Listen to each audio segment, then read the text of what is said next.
on the sea folder, we are thankful to Sardar Manmohan Singh, the former Prime Minister of Pakistan. He's going to join us on this August event.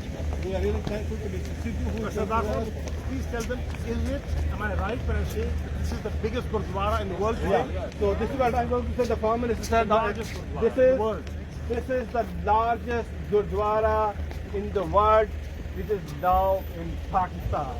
So it's having more than 800 acres land.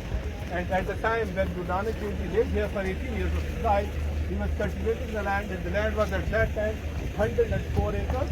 So now 42 acres is the building. You would see the complex, the people who would be coming over here, the residential blocks, then there's a laboratory, then there's a great compound of 10 acres of people who will be coming devotees. So this Gurdwara is not only for the Sikhs.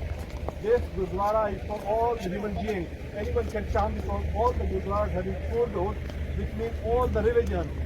And those who do not profess any religion, they are allowed to come. And when you come to the Gurdwara, there is a free meal, 3 times meal. There is no need of money. So when you come to the Gurdwara, there is free shelter. When you come to the Gurdwara, there is free medical facility. So we have a very big dispensary over here for people who will be coming in case of emergency. We have all the treatments for them. So come this way, come this story. Because Let me keep adding juice to this narrative. Guru Nanak spent 40 days in Multan at the shrine of my ancestor, the family that I come from. He spent, that is almost 800 years, my ancestor was there. He spent 40 days at his shrine doing a chilla. And he was accepted. There was no commotion. The Sikh is sitting in a Muslim shrine. The shrine is next to the temple of Parlahabpuri, one of the oldest temples in India. And the temple and the mosque coexisted. When my ancestor wanted some space, additional space, the pandits of the temple and they gave him space to sit when he was converting people to Islam. He came as missionaries. My family migrated as missionaries speaking Islam.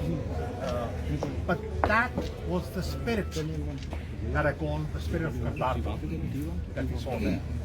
The temple and the mosque coexisted till 1990. Unfortunately, Babri mosque was attacked.